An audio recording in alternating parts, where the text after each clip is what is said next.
بسم الله الرحمن الرحيم. الحمد لله رب العالمين، والصلاة والسلام على سيد الأنبياء والمرسلين وعلى آله وصحبه أجمعين. أما بعد، فإن أصدق الحديث كتاب الله، وأحسن الهدي هدي محمد صلى الله عليه وسلم، وخير الأمور أوازمها، وشر الأمور محدثاتها، وكل محدثة بدعة، وكل بدعة ضلالة، وكل ضلالة في النار. وبالسند المتصل منا إلى الشيخ الإمام الهمام الحافظ الحجة أمير المؤمنين في الحديث أبي عبد الله محمد بن إسماعيل بن إبراهيم بن مغيرة بن بردزبة الجعفي اليماني البخاري رحمه الله تعالى. اللهم انفعنا بعلومه وعلومهم وبركاتهم أجمعين، آمين يا رب العالمين. أنه قال: باب قول الله: ونضع الموازين القسط ليوم القيامة، وأن أعمال بني آدم وقولهم يوزن. وقال مجاهد: القسطاس العدل بالرومية، ويقال القسط مصدر المقسط وهو العادل، وأما القاسط فهو الجائر. وبه قال حدثنا أحمد بن إشكاب قال حدثنا محمد بن فضيل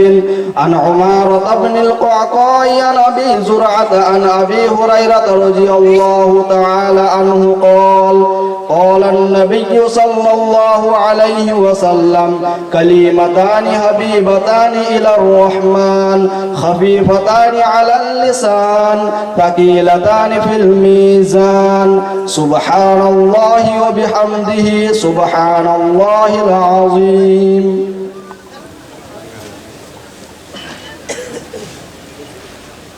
بسم الله الرحمن الرحيم.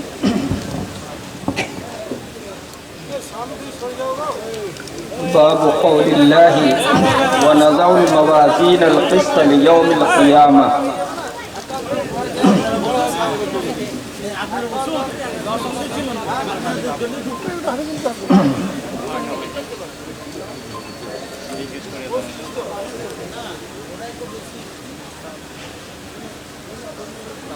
یہ بخاری شریف کا آخری باب ہے جس پر مصنف نے اپنی کتاب کو ختم کیا ہے۔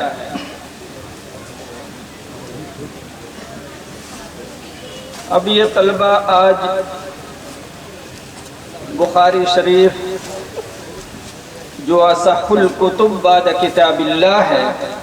اس کتاب کو مکمل کر کے عالمیت کی سند حاصل کریں گے، اور ان کا علم اب ایک طرح سے مستند ہو گیا۔ ان کی ہر چیز اور یہ تمام علوم جو انہوں نے پڑھا، یہ براہ راست جناب محمد الرسول اللہ صلی اللہ علیہ وسلم تک پہنچ گیا۔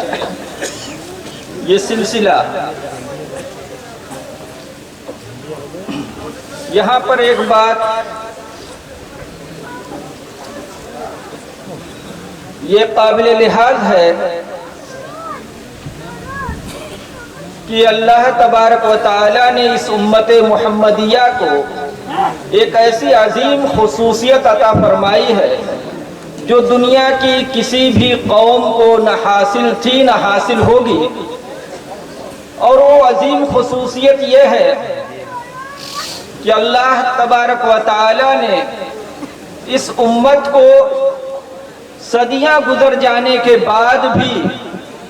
اس کے رسول کے تمام اقوال، افعال، تقریرات، ساری چیزیں سند متصل کے ساتھ امت کو پہنچایا ہے۔ آج 1400 سال سے زیادہ ہو گیا، لیکن اللہ کے رسول صلی اللہ علیہ وسلم کی ایک ایک بات امت تک بالکل متصل سند کے ساتھ پہنچی ہے۔ جو کچھ بھی ہمیں دین معلوم ہوا اور جو ہم پڑھتے ہیں، پڑھاتے ہیں، یہ سب بالکل متصل سند کے ساتھ اللہ تبارک و تعالیٰ نے اس امت تک پہنچایا ہے۔ اور یہ صرف اسی امت محمدیہ کی خصوصیت ہے۔ دنیا کی اور کوئی بھی قوم اس کے اندر شریک اور ان کی سہیم نہیں ہے۔ لیکن اس سلسلہ اسناد کے دو جز ہیں۔ ایک جز تو اس کا وہ ہے جو مصنف کتاب سے جناب محمد رسول اللہ صلی اللہ علیہ وسلم تک پہنچتا ہے، اور دوسرا جز وہ ہے جو ہم سے لے کر مصنف کتاب تک پہنچتا ہے۔ یہ حدیث شریف کی سند کے یہ دو الگ الگ جز ہیں، سلسلے ہیں۔ مصنفین کتب سے لے کر آگے کی جو سندیں ہیں نبی کریم صلی اللہ علیہ وسلم تک، یہ کتابوں کے اندر لکھ دی گئی ہیں، مدون ہو گئی ہیں، اور ائمہ اور محدثین نے بڑی کاوش کر کے، بڑی محنت کر کے اور ان تمام روات کے ہر طرح کے احوال کو چھان پھٹک کر ان کے جرح و تعدیل کے اعتبار سے، ان کے تلامذہ اور شیوخ کے اعتبار سے سب باتوں کو کتابوں میں مدون کر دیا ہے، اور سب کے بارے میں لکھ دیا ہے، بتا دیا ہے کہ کون سا راوی کس درجے کا ہے، کن لوگوں سے اس نے حدیثیں پڑھی، اور ان کے تلامذہ کون لوگ ہیں، حدیث کے اندر اس کا درجہ کیا ہے، اس کی حدیث کس مقام اور مرتبے کی ہوتی ہے، یہ سب چیزیں محدثین نے مدون کر دی، جس کو علم الرجال کہا جاتا ہے۔ یہ فن اسماء الرجال بھی اسی امت محمدیہ کی خصوصیت ہے، دنیا کی اور کسی قوم کے اندر یہ بات نہیں پائی جاتی، تو یہ اس امت کی ایک خصوصیت یہ بھی ہے۔ اور خاص طور سے ہمارے طلبہ کرام کو یہ بات ملحوظ رکھنی چاہیے کہ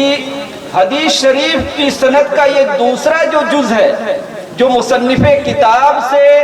لے کر جناب محمد الرسول اللہ صلی اللہ علیہ وسلم تک کا ہے، یہی جز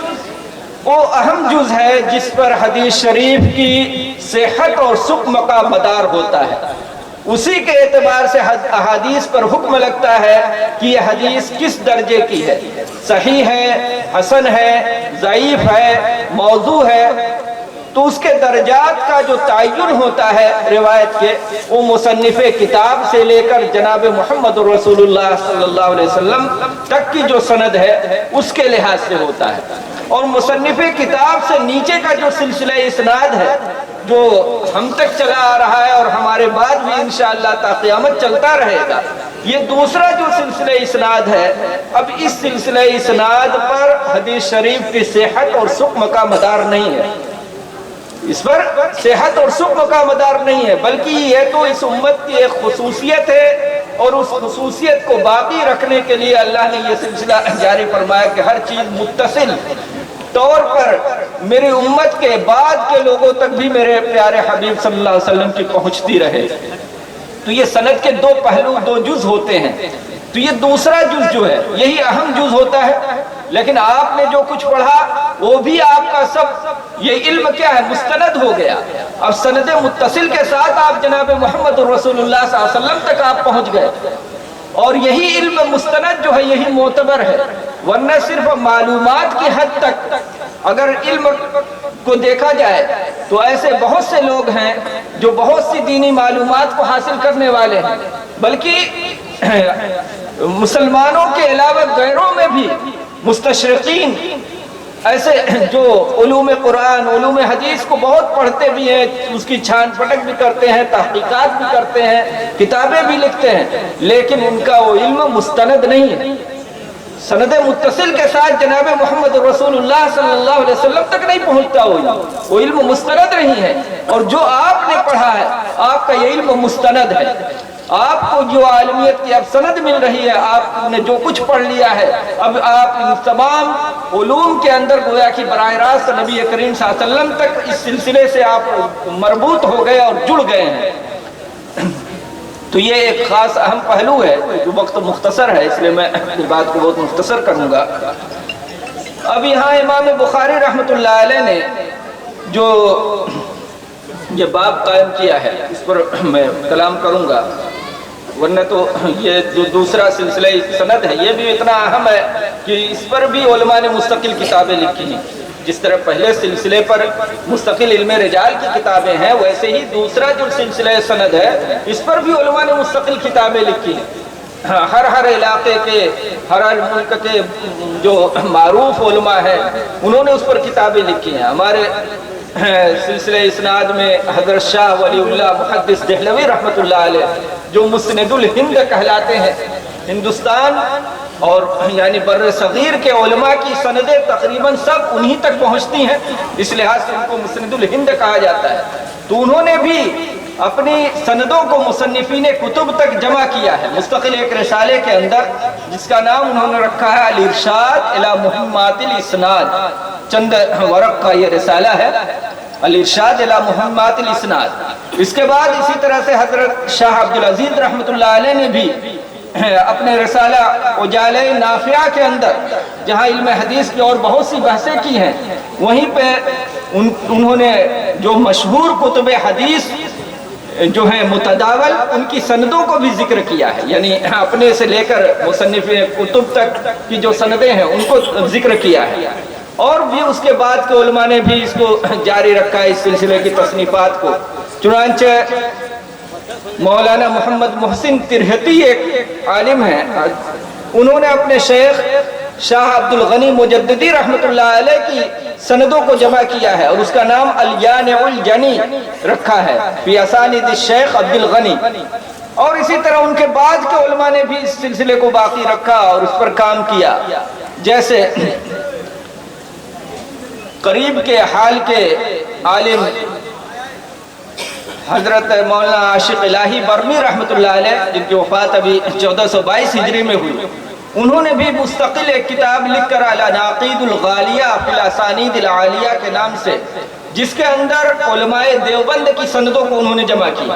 کہ علماء دیوبند کی جو سندیں وہ مصنفین کتب تک پہنچتی ہیں، پھر وہاں سے ان سب سندوں کو متداول کتابوں کی انہوں نے جمع کیا۔ اور بھی بہت سے علماء نے اس طرح کتابوں میں اس بات کے سلسلے کو بھی جمع کیا ہے اور اس کو ذکر کیا ہے۔ تو ہم نے جو بخاری شریف پڑھی ہے، تو بخاری شریف حضرت شیخ الحدیث مولانا نصیر احمد خان صاحب رحمۃ اللہ علیہ سے ایک جز اول اور جز ثانی حضرت شیخ عبدالحق المحدث اعظمی رحمۃ اللہ علیہ سے، اور یہ دونوں حضرات حضرت شیخ الاسلام مولانا حسین احمد مدنی رحمۃ اللہ علیہ سے نقل کرتے ہیں، اور آپ کے اساتذہ کی بھی سندیں وہیں انشاءاللہ ملتی ہوں گی۔ اور حضرت مدنی رحمۃ اللہ علیہ نے اس کو حضرت شیخ الہند رحمۃ اللہ علیہ سے نقل کیا ہے، حضرت شیخ الہند نے حجت الاسلام مولانا محمد قاسم نانوتوی رحمۃ اللہ علیہ سے نقل کیا ہے، اور حضرت نانوتوی نے حضرت شاہ عبد الغنی مجددی رحمۃ اللہ علیہ سے نقل کیا ہے۔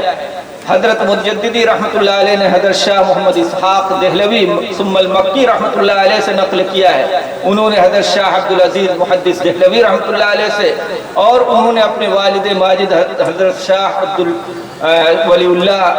احمد ابن عبد الرحیم المحدث الدہلوی رحمۃ اللہ علیہ سے نقل کیا ہے، اور پھر آگے کی سندیں معروف ہیں۔ تو اب یہ بخاری شریف کا آخری باب ہے۔ مصنف فرماتے ہیں کہ قول اللہ تعالی، اللہ تبارک و تعالی کا فرمان، وَنَضَعُ الْمَوَازِينَ الْقِسْطَ لِيَوْمِ الْقِيَامَةِ، کہ ہم انصاف والی ترازوؤں کو قیامت کے دن میں رکھیں گے۔ اب اس باب کو قائم کر کے مصنف نے وضع میزان کو بھی ثابت کیا ہے، اور اسی طرح سے اعمال کے وزن کو ثابت کیا ہے، اور اس باب کا کتاب التوحید سے جو تعلق ہے وہ اس لحاظ سے کہ التوحید، کتاب التوحید کے اندر اس سے مراد توحید کا وہ معنی ہے جو اہل سنت والجماعت کے وہاں مراد ہے، یعنی اللہ تبارک و تعالیٰ کی صفات کو اور اس کی ذات دونوں کو ثابت کرنا ہے۔ معتزلہ نے جو معنی مراد لیا ہے کہ صرف ذات باری کو کا اس بات اور اس کی صفات کا انکار کو مراد نہیں ہے۔ تو جب اللہ تبارک و تعالیٰ کی ذات کے ساتھ اس کی صفات کا بھی اس بات توحید کے معنی کے اندر ہے، تو اللہ تبارک و تعالیٰ کی ایک صفت وضع میزان جو ایک صفت فعلی ہے اس کو ثابت اس باب کے اندر کیا گیا ہے۔ اور اسی طرح سے ایک دوسری مناسبت یہ ذکر کی گئی ہے کہ یہاں کتاب التوحید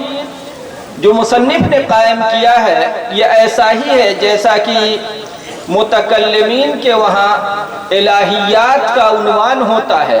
اور الہیات کے عنوان کے تحت جس طرح سے اللہ تبارک و تعالیٰ کی ذات اور صفات سے بحث ہوتی ہے، اسی طرح سے مسائل نبوت سے بھی بحث ہوتی ہے، وزن اعمال وغیرہ سے بھی بحث ہوتی ہے، اور وزن میزان وغیرہ کی بھی بحث اس کے تحت آتی ہے۔ تو اس لحاظ سے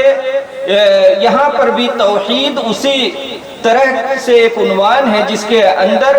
گویا کہ میزان کی بحث بھی داخل ہے، اور مصنف نے اسے یہاں ذکر کیا ہے۔ وَنَضَعُ الْمَوَازِينَ، ہم موازین کو رکھیں گے، ترازوؤں کو۔ یہ موازین میزان کی جمع ہے۔ اب یہاں پر علماء نے ایک بحث یہ کی ہے کہ یہ موازین جو اللہ تبارک و تعالیٰ نے جمع کا صیغہ ذکر کیا ہے، تو یہ متعدد موازین ہوں گی یا ایک ہی میزان ہوگی؟ تو امام فخر الدین رازی رحمۃ اللہ علیہ کی رائے یہ ہے کہ یہ موازین متعدد ہیں، جیسا کہ ظاہر الفاظ سے معلوم ہوتا ہے، لیکن حافظ ابن کثیر رحمۃ اللہ علیہ نے اکثر علماء سے یہ نقل کیا ہے کہ یہاں پر موازین سے اس کا تعدد مراد نہیں ہے بلکہ میزان ایک ہی ہوگی۔ پھر جمع کا جو صیغہ ذکر کیا گیا ہے اس کی متعدد وجہیں ذکر کی گئی ہیں۔ ایک یہ کہ وہ میزان اتنی عظیم ہوگی، اتنی بڑی ہوگی کہ اس کی عظمت اور فخامت کی وجہ سے جمع کا صیغہ استعمال کر لیا گیا ہے۔ اور ایک قول یہ بھی ہے کہ یہ موازین جمع جو ہے یا متعدد جو ہوں گی تو یہ تعدد اعمال کے لحاظ سے ہوں گی کہ بندوں کے اعمال الگ الگ طرح کے ہیں، اس لیے ہر عمل کے لیے گویا کہ الگ الگ ترازو استعمال کی جائے گی۔ جیسے ہم دنیا کے اندر دیکھتے ہیں کہ الگ الگ چیزوں کو تولنے کے لیے الگ الگ قسم کی ترازویں استعمال کی جاتی ہیں، اور بعض حضرات نے اس کو اشخاص کے تعدد کے لحاظ سے جمع کا صیغہ لانے کو فرمایا گیا۔ القسط یہ الموازین کی صفت ہے، اور یہ مصدر ہے، اور مصدر نہ تثنیہ لایا جاتا ہے نہ جمع، اس لحاظ سے القسط مفرد کو موازین کی صفت قرار دیا گیا ہے۔ اور بعض حضرات نے یہ کہا کہ یہاں پر مضاف مقدر ہے، یعنی وَنَضَعُ الْمَوَازِينَ ذَوَاتِ الْقِسْطِ، تو اب مطابقت ہو جائے گی، پھر کوئی تعویل کی ضرورت نہیں۔ اور بعض لوگوں نے کہا کہ یہ نصب جو ہے القسط پر یہ صفت کی وجہ سے نہیں بلکہ مفعول لأجلہ ہونے کی وجہ سے ہے، یعنی وَنَضَعُ الْمَوَازِينَ لِأَجْلِ الْقِسْطِ، کہ ہم موازین کو ترازوؤں کو رکھیں گے انصاف کے لیے۔ تو اللہ تبارک و تعالیٰ انصاف فرمائیں گے، اس لیے ترازویں رکھی جائیں گی۔ تو وضع میزان یہ اپنے حقیقی معنی میں ہے، یعنی اللہ تبارک و تعالیٰ میزان کو رکھیں گے لوگوں کے اعمال کو تولنے کے لیے۔ یہی اہل سنت والجماعت کا اور جمہور علماء کا مذہب ہے۔ معتزلہ نے یہاں پر دوسرا معنی اس کا لیا ہے کہ وضع میزان جو ہے یہ کنایہ ہے عدل اور انصاف قائم کرنے سے، یعنی حقیقت میں میزان نہیں رکھی جائے گی بلکہ انصاف کرنے سے یہ کنایہ ہے۔ لیوم القیامہ، قیامت کے دن، تو لام کو فی کے معنی میں بھی قرار دیا گیا کہ یہ فی کے معنی میں ہے، اور دوسرا قول یہ ہے کہ یہ لام توقیت کے لیے ہے کہ قیامت کے دن کے وقت میں گویا کہ یہ میزان قائم کی جائے گی، اور ایک قول یہ بھی ہے کہ یہ تعلیل کے لیے ہے اور یہاں مضاف مقدر ہے لحساب یوم القیامہ، قیامت کے دن حساب و کتاب کے لیے وہ انصاف والی ترازویں رکھی جائیں گی۔ اب اس کے بعد مصنف نے آگے فرمایا کہ وَأَنَّ أَعْمَالَ بَنِي آدم وَقَوْلَهُمْ يُوزَنُ، اس میزان میں جو ترازویں قیامت کے دن رکھی جائیں گی، لگائی جائیں گی، ان ترازوؤں میں کیا چیز تولی جائے گی اس کو بتلایا کہ بنو آدم کے اعمال تولے جائیں گے اور ان کے قول کو تولا جائے گا۔ تو بنو آدم کے سب اعمال اور ان کے قول تولے جائیں گے۔ تو اب اعمال کو جمع استعمال کیا ہے مصنف نے اور قول کو واحد استعمال کیا ہے۔ ویسے بعض نسخوں میں جمع بھی ہے، جیسے کہ قابسی کا نسخہ جو ہے بخاری کا، اس میں وَأَقْوَالَهُمْ ہے، تو اب یہ دونوں اعمال اور اقوال دونوں ہی جمع ہو جاتے ہیں، تو پھر اس لحاظ سے مطابقت ہے۔ لیکن اگر وَقَوْلَهُمْ مفرد ہو جیسا کہ اکثر نسخوں میں ہے اور یہاں پر بھی وَقَوْلَهُمْ مفرد ہے، تو اعمال کو جمع اور قول کو مفرد لانے میں نکتہ یہ ہے کہ اعمال کا صدور مختلف جوارح اور اعضاء سے ہوتا ہے، عمل مختلف اعضاء سے آدمی کے صادر ہوتے ہیں، اور قول کا صدور ایک عضو سے یعنی صرف زبان سے ہوتا ہے، تو اس کا مصدر اور صدور کی جگہ چونکہ ایک ہے، اس لحاظ سے مصنف نے قول کو مفرد ذکر کیا ہے۔ تو اعمال بنی آدم اور ان کے اقوال تولے جائیں گے۔ اب یہاں مصنف نے جو قول کے تولنے کی بات ذکر کی ہے، اس پر بعض لوگوں نے یہ اشکال کیا ہے کہ متکلمین وغیرہ جو کلام کرتے ہیں وزن اعمال کا، تو اس میں وہ صرف اعمال کے وزن کی بات کرتے ہیں، اقوال کے وزن کی بات نہیں ذکر کرتے ہیں۔ پھر مصنف نے قول کا اضافہ کیوں یہاں کیا ہے؟ تو اس کا جواب یہ دیا گیا ہے کہ جو روایات مصنف کو اپنی شرط پر ملی وزن اعمال سے متعلق، ان میں اقوال کے وزن کا ہی تذکرہ تھا،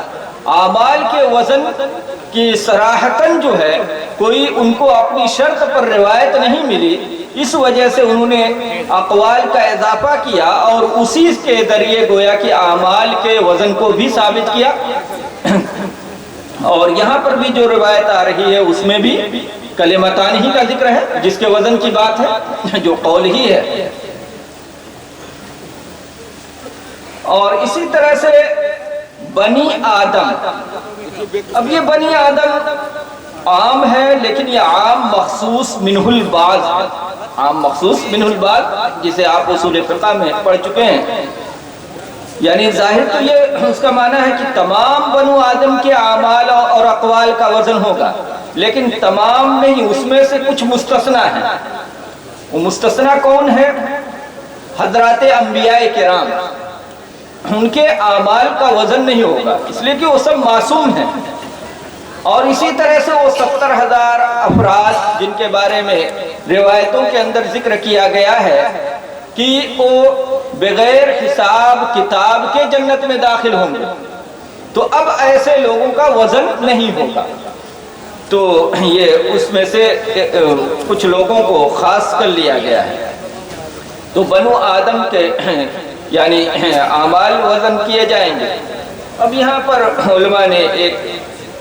گفتگو یہ بھی کی ہے کہ کافروں کے اعمال کا بھی وزن ہوگا یا نہیں۔ تو اس سلسلے میں امام البیہقی رحمۃ اللہ علیہ نے یہ فرمایا ہے کہ کافروں کے اعمال کا بھی وزن ہوگا اور اس کی دو صورتیں ہوں گی۔ ایک یہ کہ کافر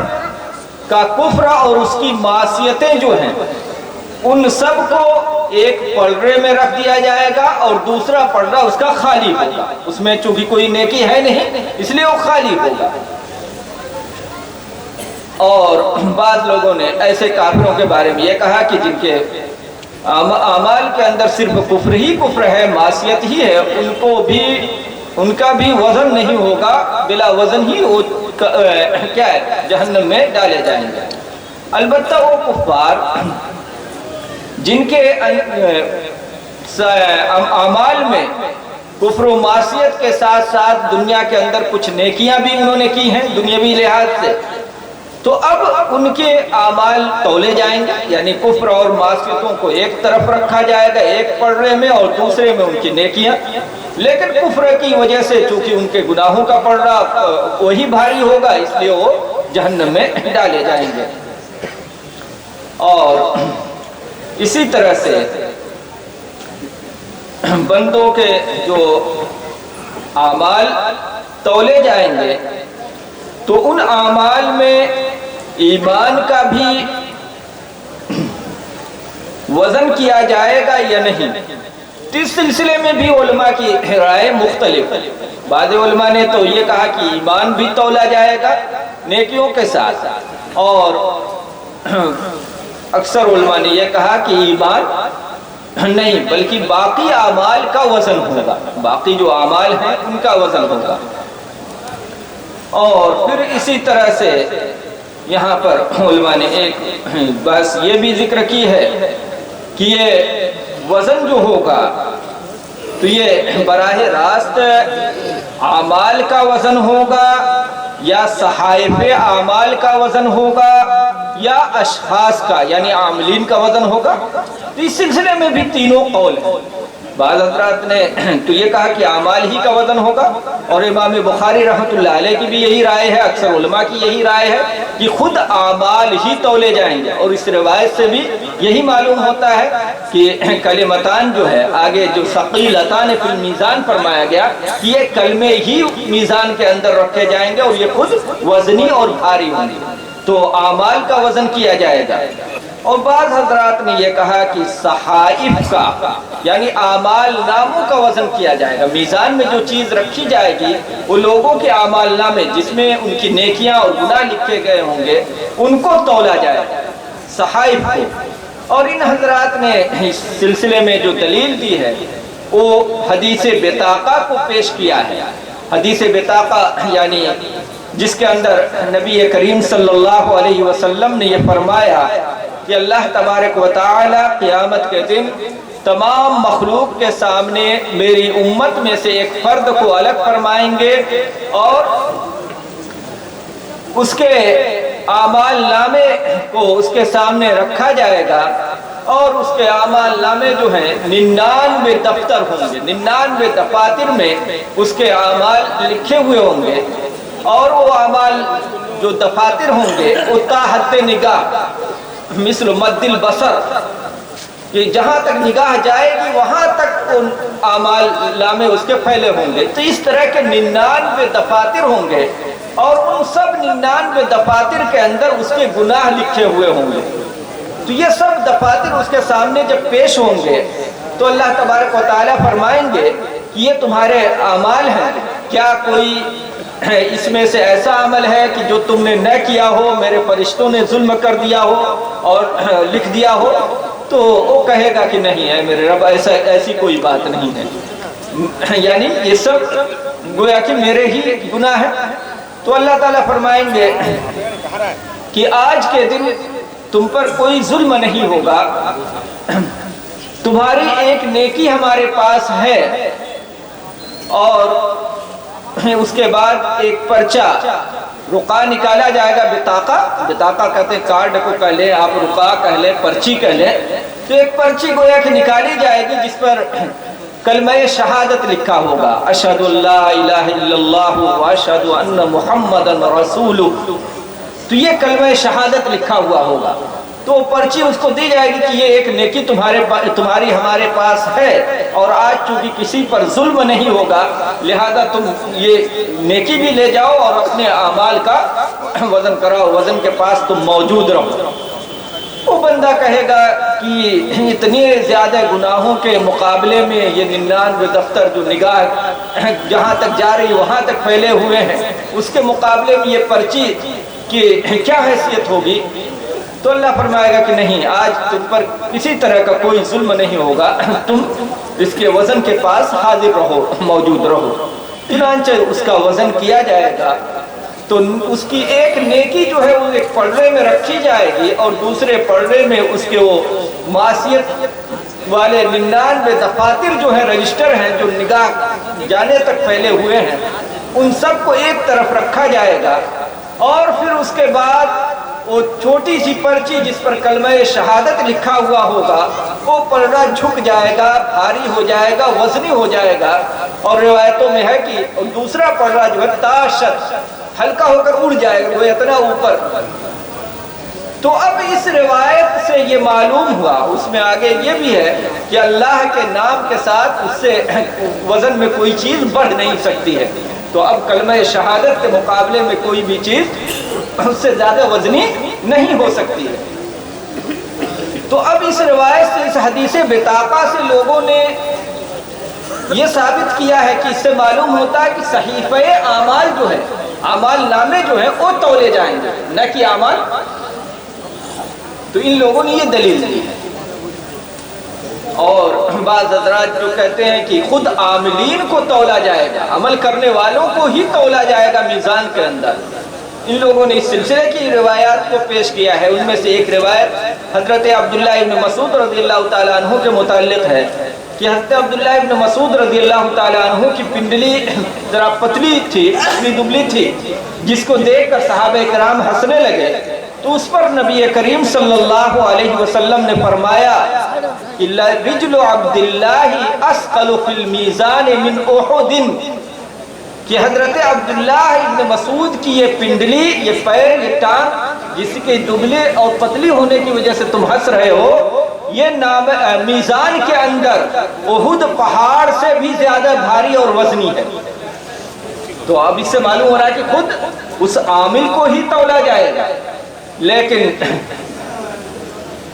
ان مختلف روایتوں میں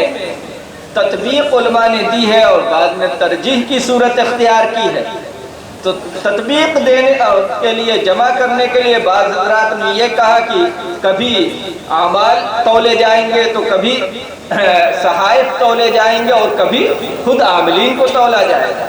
اور جو لوگ ترجیح کے قائل ہیں وہ فرماتے ہیں کہ راجح جو ہے وہ پہلا ہی قول ہے، یعنی خود اعمال کو ہی تولا جائے گا، اور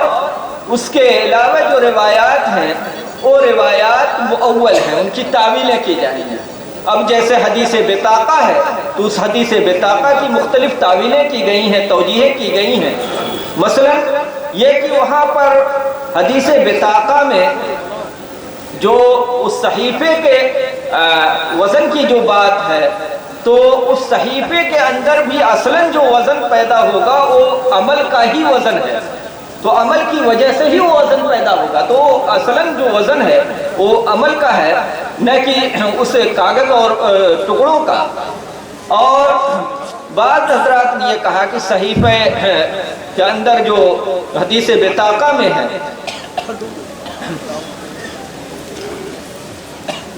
اور اسی طرح سے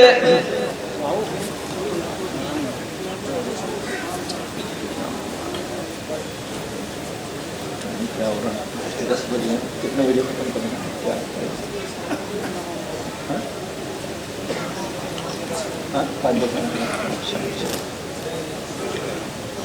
تو بہرحال وقت چونکہ مختصر ہے، اس لیے بات کو میں مختصر کروں گا کہ تو یہ صحائف پہ تولنے کی بات ہے۔ اور حضرت عبداللہ بن مسعود رضی اللہ تعالیٰ عنہ کی روایت جس سے معلوم ہوتا ہے کہ خود عاملین کو تولا جائے گا، اس کے بارے میں علماء نے یہ تعویل کی کہ وہاں مراد یہ ہے کہ ٹانگ کو تولنے سے کہ ٹانگ بہت بھاری ہوگی، تو ٹانگ بھاری ہونے سے مطلب یہ ہے کہ ان ٹانگوں کے ذریعے جو انہوں نے دین کی خدمت انجام دی ہے وہ اعمال اتنے وزنی ہیں کہ جو احد پہاڑ سے بھی زیادہ بھاری ہو جائیں گے۔ تو یہ اس کی تعویل ہے علماء نے کی۔ وقال مجاہد القسطاس العدل، اور مجاہد رحمہ اللہ نے فرمایا کہ قسطاس یہ انصاف کے معنی میں ہے رومی زبان کے اندر۔ تو قرآن کے اندر جو آیا ہے وزنوا بالقسطاس المستقیم، تو اس قسطاس سے مراد جو ہے کہتے ہیں کہ انصاف ہے۔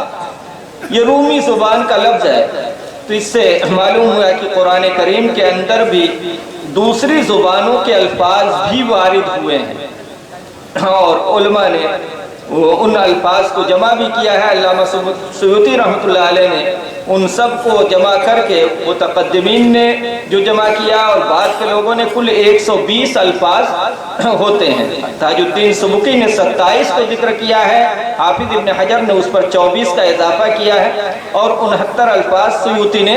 اضافہ کیا ہے۔ وَيُقَالُ الْقِسْطُ مَصْدَرُ الْمُقْسِطِ، اور کہا گیا ہے کہ یہ قسط مقسط کا مصدر ہے، وَهُوَ الْعَادِلِ، اور مقسط یا عادل کے معنی میں ہے۔ قسط مقسط کا مصدر ہے، تو وَنَضَعُ الْمَوَازِينَ الْقِسْطَ، تو اس قسط کے بارے میں کہتے ہیں کہ یہ مقسط کا مصدر ہے، لیکن مقسط کا مصدر جو قرار دے رہے ہیں تو اس پر یہ اشکال ہوتا ہے، اور ایک طالب علم کو یہ اشکال ہوگا کہ مقسط کا مصدر تو اقساط ہوگا نہ کہ قسط، اس لیے کہ مقسط یہ اقسط سے اس میں فاعل کا صیغہ ہے۔ تو بعض حضرات نے یہ کہا کہ یہ مصدر المصدر ہے، یعنی اقساط جو اس کی اصل ہے وہ قسط ہے، اس لحاظ سے اس کو کہہ دیا گیا ہے۔ اور وَأَمَّا الْقَاسِطُ فَهُوَ الْجَائِرُ، اور بہرحال قاسط تو وہ جائر یعنی ظالم کے معنی میں ہے۔ تو عربی زبان کے اندر یہ دونوں لفظ آتے ہیں۔ قسط مصدر قاف کے کسرے کے ساتھ جو آتا ہے وہ عدل و انصاف کرنے کے معنی میں آتا ہے، اور قسط قاف کے فتحے کے ساتھ جو آتا ہے وہ ظلم اور جور کرنے کے معنی میں آتا ہے۔ تو قاسط جائر ظالم کے معنی میں ہے، اور مقسط یا عادل کے معنی میں ہے۔ اور ان دونوں لفظوں کے ذریعے گویا کہ مصنف نے یہ اشارہ کیا کہ یہاں پر جو قسط مراد لیا گیا ہے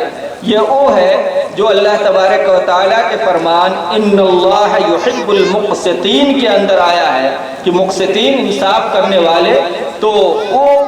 معنی مراد ہے یہاں پر قسط سے۔ اور قاسط جو ہے وَأَمَّا الْقَاسِطُونَ فَكَانُوا لِجَهَنَّمَ حَطَبًا میں جو ہے وہ معنی یہاں مراد نہیں ہے۔ اور اقسط جو ہے باب فعال سے اگر اس کی اصل قسط کو مانے تو حمزہ جو ہے یہ سیرورت کے لیے ہو جائے گا، یعنی اقسط کا معنی ہو گیا قسط والا ہو گیا، انصاف والا ہو گیا۔ اور اگر اس کی اصل قسطن سے مانے جس کے معنی جور اور ظلم کرنے کے ہیں تو پھر یہ سلب ماخذ کے لیے ہو جائے گا۔ اقسط جو ہے حمزہ سلب ماخذ کے لیے ہے، یعنی وہ مسلوب القسط مسلوب الجور ہو گیا، یعنی ظلم اور جور اس سے نکال دیا گیا۔ اب اس کے بعد مصنف نے حدیث شریف کو ذکر کیا ہے کہ وَبِهِ قَالَ حَدَّثَنَا احمد بن اشکاب ہے کہ ہم سے بیان کیا احمد ابن اشکاب نے۔ اب یہاں پر مصنف کے شیخ احمد ابن اشکاب ہیں، جن کے متعلق امام بخاری رحمۃ اللہ علیہ نے یہ فرمایا کہ آخر ما لقیتہ بمصر سنۃ 17 اس آخری ملاقات ان سے میری مصر میں 17 یعنی 217 ہجری میں ہوئی، تو آخری ملاقات کا ان کے بارے میں انہوں نے ذکر کیا ہے، اور پھر آخر میں ان کی حدیث کو بھی ذکر کیا ہے۔ پھر وہ نقل کرتے ہیں محمد ابن فضیل سے، عمارہ ابن قاقا سے، وہ ابو زرعہ سے، یا ابو زرعہ ابن عمرو ابن جریر ابن عبداللہ البجلی ہے، وہ حضرت ابو ہریرہ رضی اللہ تعالی عنہ سے نقل کرتے ہیں قال قال النبی صلی اللہ علیہ وسلم کلمتان حبیبتان الی الرحمن خفیفتان علی اللسان ثقیلتان فی المیزان سبحان اللہ وبحمدہ سبحان اللہ العظیم۔ اب یہ آخری حدیث ہے، اس آخری حدیث کو پہلی حدیث سے کئی لحاظ سے مناسبت حاصل ہے، اور یہ مصنف کا ایک طرح سے کمال بھی ہے اور براعت اختتام بھی ہے کہ یہاں پر آخری حدیث کے اندر مصنف کے شیخ احمد ابن اشکاب ہیں اور پہلی حدیث انہوں نے نقل کی ہے حمیدی سے، مصنف کے شیخ حمیدی ہیں، اور دونوں کا مادہ حمد ہے۔ گویا کہ مصنف نے اس بات کی طرف اشارہ کر دیا کہ اس کتاب کی ابتدا سے انتہا تک اس کی تصنیف کے اندر میری نیت محمود رہی ہے، اور طالب علم کو بھی ترغیب دینا مقصود ہے کہ وہ بھی اپنی نیت کو ابتدا سے انتہا تک محمود رکھے، اور جب آدمی اپنی نیت کو محمود رکھے گا تو اب اس کا یہ عمل اللہ کے وہاں مقبول ہوگا، اور جب عمل مقبول ہوگا تو پھر اس عمل کے اندر وزن بھی پیدا ہوگا، اور یہ پھر میزان کے اندر وہ عمل بھاری بھی ہو جائے گا۔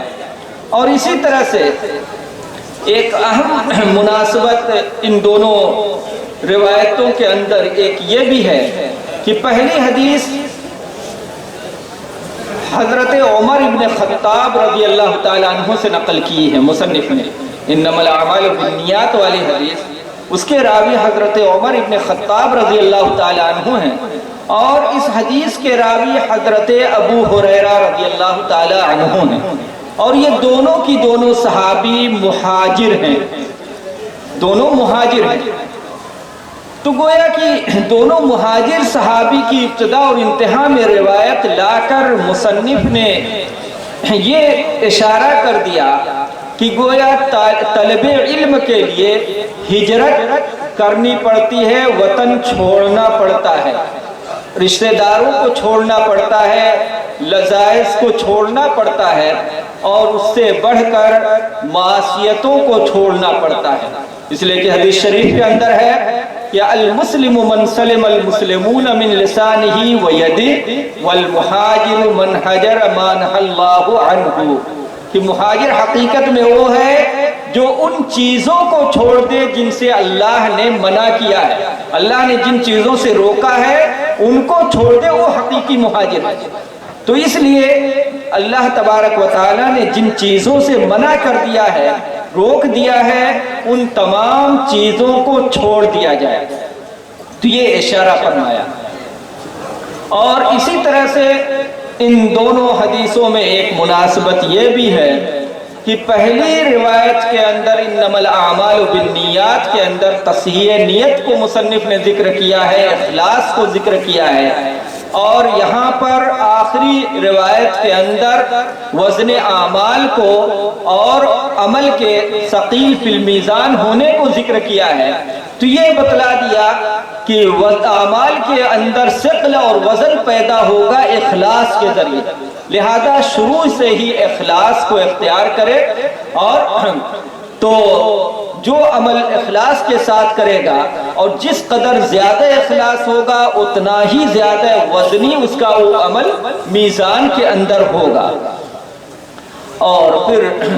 حضرت ابو ہریرہ رضی اللہ تعالیٰ عنہ کی یہ روایت ذکر فرمائی، کلمتان حبیبتان الی الرحمن، کہ دو کلمے جو محبوب ہیں رحمان کے نزدیک، تو حبیبتان الی الرحمن، یہاں حبیبتان وہ دو کلمے محبوب ہیں، یعنی ان دو کلموں کے پڑھنے والے محبوب ہیں۔ مراد یہ ہے کہ جو ان دو کلموں کو پڑھتا ہے وہ محبوب بن جاتا ہے رحمان کے نزدیک۔ تو یہ رحمان اللہ تبارک و تعالیٰ کی صفت خاص طور سے یہاں ذکر کی گئی، اس بات کو ذکر کرنے کے لیے اور بتلانے کے لیے کہ اعمال کے اندر حسن جو پیدا ہوتا ہے وہ اللہ کی رحمت سے ہی پیدا ہوتا ہے، اور اللہ کی رحمت ہی کی بنا پر گویا اللہ نے اپنے پیارے حبیب کو بھی مبعوث فرمایا، جنہیں رحمت للعالمین بنایا، جنہوں نے اللہ تبارک و تعالیٰ کی طرف سے یہ باتیں ہمیں بتلائی اور سکھلائی ہیں۔ تو یہ دو کلمے اللہ کے وہاں بڑے محبوب ہیں، بڑے پسندیدہ ہیں۔ تو جب یہ دو کلمے بہت اللہ کے وہاں محبوب ہیں تو اب آدمی کے ذہن میں یہ بات آتی ہے کہ شاید وہ بڑے بھاری اور مشکل بھی ہوں گے، جب اللہ کے وہاں بہت پسندیدہ ہیں، بڑے محبوب ہیں، تو ان کا پڑھنا اور بھی مشکل ہوگا۔ تو فرمایا کہ نہیں، ایسا نہیں ہے، خفیفتان علی اللسان، زبان پہ بہت ہلکے ہیں، ہلکے پھلکے یعنی آسان ہیں، ان کا پڑھنا بڑا آسان ہے، لیکن زبان سے ہلکے ہیں، لیکن اجر و ثواب میں معمولی نہیں ہے، اجر و ثواب میں تو بہت بڑھے ہوئے ہیں۔ اس کو فرمایا کہ ثقیلتان فی المیزان، میزان کے اندر وہ دونوں کلمے بہت بھاری ہیں، بہت وزنی ہیں۔ اب یہ خبر اور اس کی صفتیں ذکر کر کے تشویق پیدا کی ہے کہ وہ دو کلمے آخر کیا ہیں جن کے بارے میں کہا جا رہا ہے کہ اللہ کو بڑے پسند ہیں، زبان پہ بڑے ہلکے ہیں، میزان کے اندر ترازو میں بہت وزنی ہیں۔ تو آدمی کو شوق پیدا ہوتا ہے کہ جانوں کہ وہ دو کلمے کیا ہیں۔ تو اس تشویق کے بعد پھر ان دو کلموں کو ذکر فرمایا گیا کہ سبحان اللہ و بحمدہ سبحان اللہ العظیم، یہ دو کلمے ہیں۔ ان دو کلموں کو پڑھنا بڑا آسان ہے، لیکن میزان کے اندر بڑے بھاری ہیں، بہت وزنی ہیں، اور جو پڑھتا ہے اس کو وہ اللہ کا محبوب بن جاتا ہے، اللہ کا محبوب بن جاتا ہے۔ تو سبحان اللہ، اس میں اللہ تبارک و تعالیٰ کی تنزیہ کو بیان کیا کہ اللہ تبارک و تعالیٰ تمام نقائص سے، تمام عیوب سے پاک ہیں۔ تو تنزیہ ہے، اور اللہ کی اس میں تنزیہ بیان کی گئی، تو اس تنزیہ کے ضمن میں اس سے التزامی طور پر گویا توحید کا معنی بھی نکل آیا کہ جو ذات تمام عیوب سے پاک ہے تو وہ ذات ہی عبادت کے لائق بھی ہوگی۔ تو گویا کہ لا الہ الا اللہ جو توحید کا معنی ہے وہ معنی بھی اس سے نکل آیا، وَبِحَمْدِهِ، اور ہم یہ آپ کی پاکی بیان کرتے ہیں آپ کی حمد کرنے کے ساتھ۔ تو ساتھ ہی یعنی ہم یہ پاکی جو بیان کر رہے ہیں اس پر آپ کی حمد بھی ہم کر رہے ہیں کہ آپ ہی نے یہ پاکی بیان کرنے کی ہمیں توفیق بخشی ہے، تو اس لیے ہم حمد بھی کرتے ہیں۔ تو حمد الحمدللہ کے معنی میں تو اللہ کی حمد کو یہاں ذکر کیا گیا کہ تمام تعریفوں کے لائق، تمام صفات کمالیہ کا حامل صرف ایک اللہ ہے، وہی ذات ہے۔ تو اس سے اللہ کی اکبریت کا معنی بھی نکل آیا کہ جو ذات تمام صفات کمالیہ کی جامع ہوگی وہ ذات سب سے زیادہ بڑی بھی ہوگی، تو اللہ اکبر کا معنی بھی اس سے التزاماً سمجھا جاتا ہے۔ اور بالکل یہی معنی سبحان اللہ العظیم کے اندر بھی ہے کہ سبحان اللہ کے اندر تنزیہ بھی ہے، اور التزامی طور سے وہ توحید لا الہ الا اللہ کے معنی کو بھی شامل ہے۔ اور العظیم جو عظمت کلی کا حامل ہے، اور جب عظمت کلی سب سے زیادہ عظیم ہستی ہے، سب سے بڑی ہے، تو اس کے اندر اکبریت کا معنی پیدا ہو جاتا ہے۔ تو گویا کہ یہ دو کلمے اپنے اندر ان چاروں کلمات کو سمیٹے ہوئے ہیں، سبحان اللہ، الحمدللہ، لا الہ الا اللہ، اللہ اکبر، ان چاروں کلموں کو ان دو کلموں نے سمیٹ لیا ہے۔ اور ان کے بارے میں حضرت سمرہ رضی اللہ تعالی عنہ کی ایک روایت ہے کہ احب الکلام الی اللہ سبحان اللہ والحمدللہ ولا الہ الا اللہ واللہ اکبر، کہ اللہ کے وہاں سب سے زیادہ محبوب اور پسندیدہ کلمے یہ چار ہیں، سبحان اللہ، الحمدللہ، لا الہ الا اللہ، اللہ اکبر۔ تو یہ چاروں کلموں کو یہ دو کلمے سمیٹے ہوئے ہیں، شامل ہیں۔ اور سبحان اللہ و بحمدہ کا پڑھنا بڑی فضیلتوں کا حامل ہے۔ ایک دوسری روایت جو متفق علیہ روایت ہے، بخاری شریف کے اندر بھی اس سے پہلے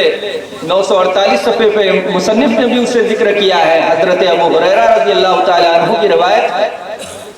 قال رسول اللہ صلی اللہ علیہ وسلم من قال سبحان اللہ و بحمدہ فی یوم 100 مرۃ حطت خطایاہ وان کانت مثل زبد البحر، کہ جو شخص ایک دن میں 100 مرتبہ سبحان اللہ و بحمدہ پڑھ لیتا ہے تو اس کے سب گناہ معاف کر دیے جاتے ہیں، چاہے وہ